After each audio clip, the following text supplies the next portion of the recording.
Hello, Graham from ArionGames here again, and today I'm going to be talking about Demons of Doom. So I've covered in a bit of detail the core Advanced Fighting Fantasy book.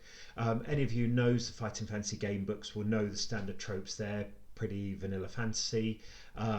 Heroes trying to kill orcs, goblins, defeat the evil archmage, etc, etc. Now Demons of Doom is something a little bit different.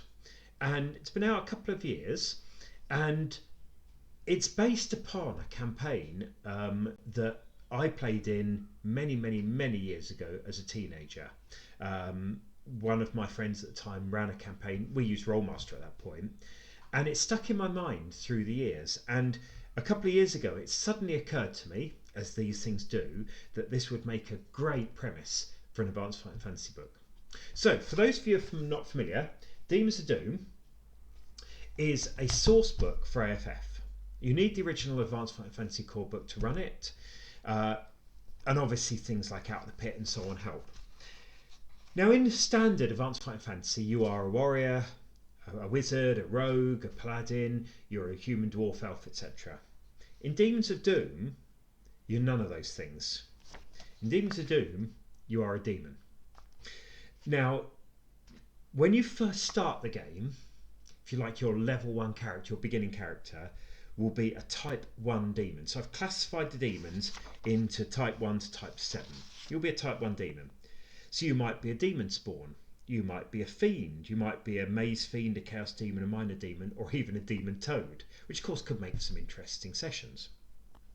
Now these demons are not particularly potent, and your skill and stamina are set by the type of demon you are.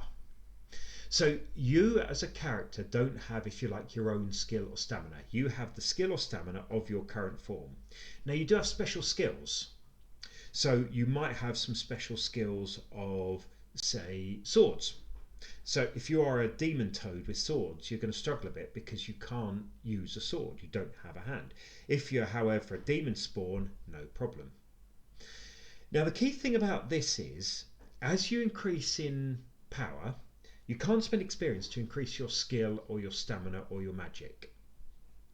What you can do, however, is gain essence.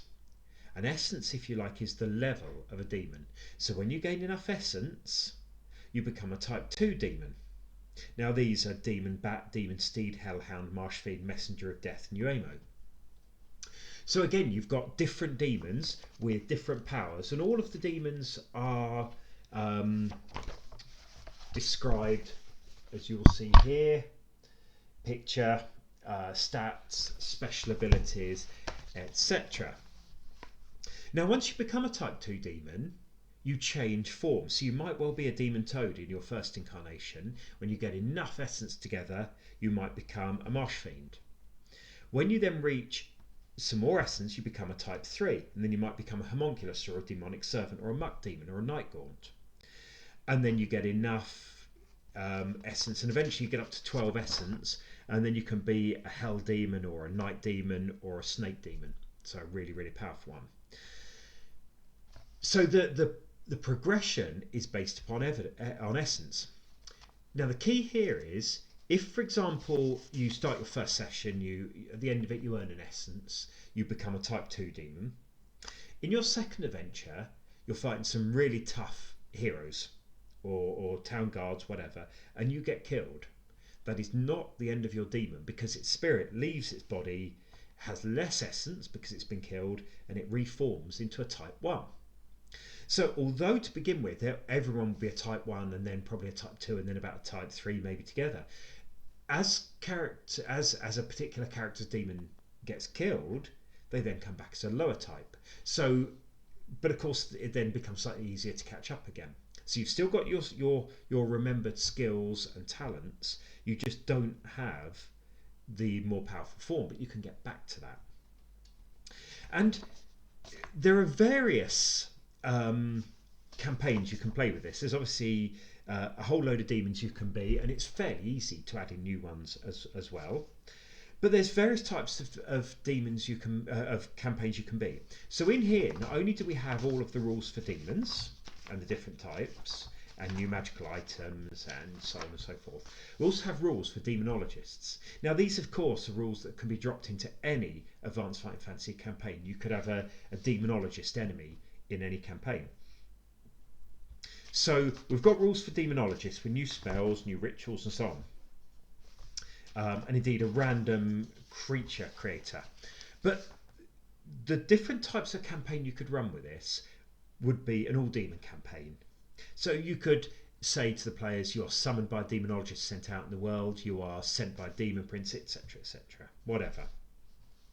But whatever the cause, you are sent into the world, into Titan, to cause havoc and so on.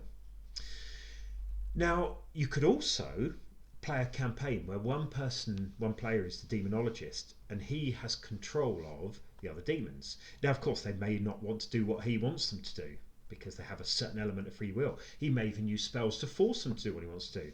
And this requires a certain level of acceptance among your players. It's not going to be for everyone, but it is certainly doable. It's also possible to have a true mixed campaign. So you could have one player as a Chaos Warrior using mutations from this and from other books. You could have one person as a Necromancer or a Demonologist. You could have another as a Demon. Now one thing to remember is if you do have a mixed campaign, demonologists and demons or all sorts of different types, the demon character is going to start off rubbish, because your type 1 demons are really, really bad.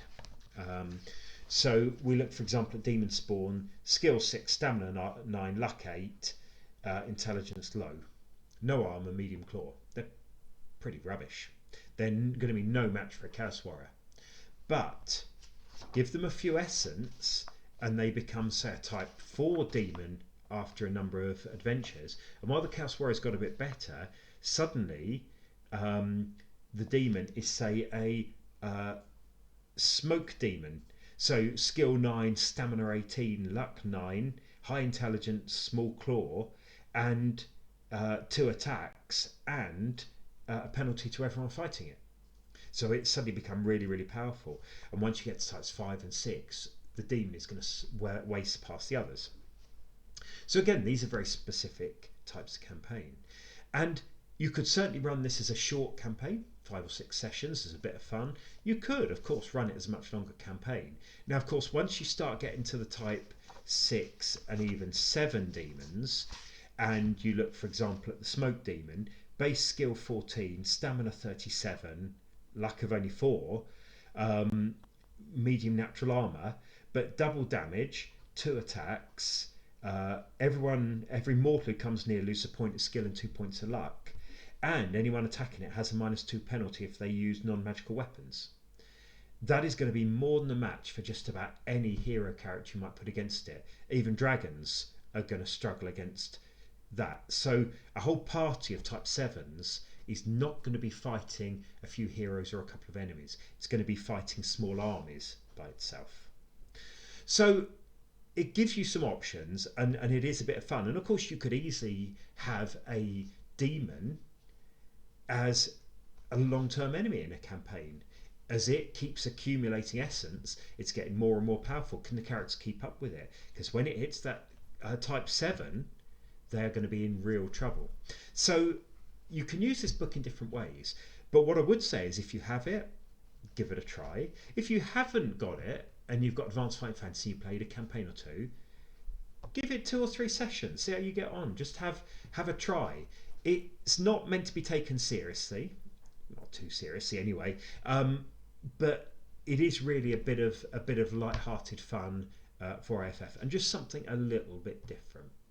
So thank you very much, and until next time, good gaming.